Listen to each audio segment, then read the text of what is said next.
There was a young, poor boy who loved playing on his waterbed. It was his favorite spot. One day, as he was about to lie down and rest, he saw something strange. A ghostly face appeared in the waterbed. The boy froze, fear gripping him. He climbed up to take a closer look, but the face disappeared. However, something even more frightening happened. A hand emerged, moving under the surface of the waterbed. Before he could flee, the hand tore through the waterbed and grabbed his arm. The boy screamed, struggling desperately, and eventually managed to free himself by throwing the hand off. From that day forward, the boy's life was never the same. Months later, 5 to be exact, the boy's fear turned into reality.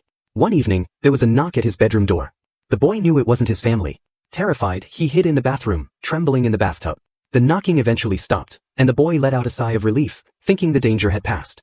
But as he lifted his head, he was horrified to see a hand appear on the edge of the bathtub. Behind him, flowers in the bathroom began to bloom unnaturally, releasing a stream of blood that filled the room.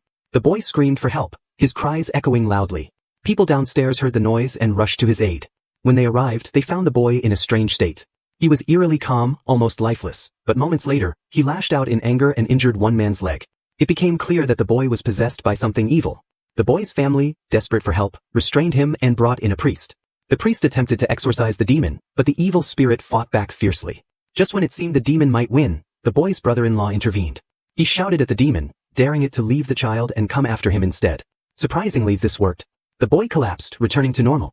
But in that moment, the demon transferred itself into the brother-in-law, John. John's troubles began almost immediately. While cutting trees one day, he felt a cold, menacing presence behind him. When he turned, nothing was there, but his chainsaw went out of control, nearly injuring him. He managed to escape harm, but the unease lingered. Soon after, John and his girlfriend attended a party at a dog farm. While there, John started seeing strange illusions. He thought he saw his girlfriend with another man and became enraged, but when he looked again, everything seemed normal. Trying to calm himself, John washed his face with cold water. However, the demon's influence grew stronger. He started seeing the party host as a monstrous creature attacking his girlfriend. Consumed by rage, John stabbed the host repeatedly, killing him. Afterward, John wandered the streets in a daze, his eyes white and his face twisted with strange markings. A passing patrol noticed him and tried to stop him. At that moment, John regained his senses and realized he was covered in blood. John was arrested and faced charges for the murder. During his trial, a supernatural expert named Ed suggested testing John by having him read the Bible. When John could read it without issue, Ed concluded that the demon had already left John's body after committing the murder. Despite this, John faced a possible death sentence.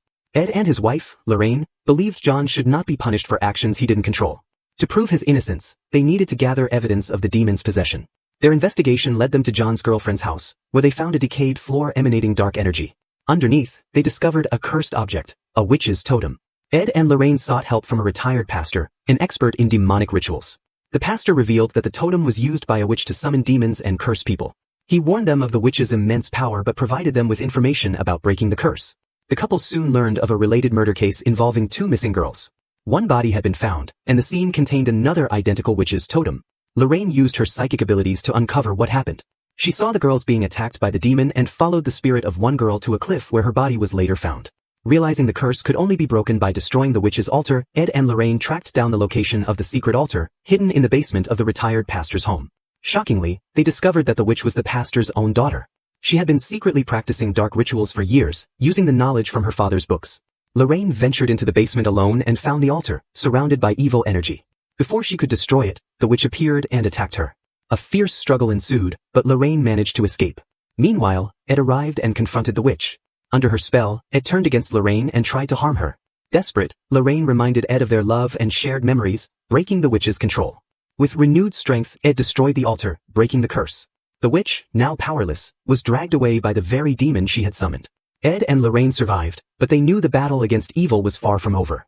Their love and faith had saved them this time, but the scars of their encounter would remain forever.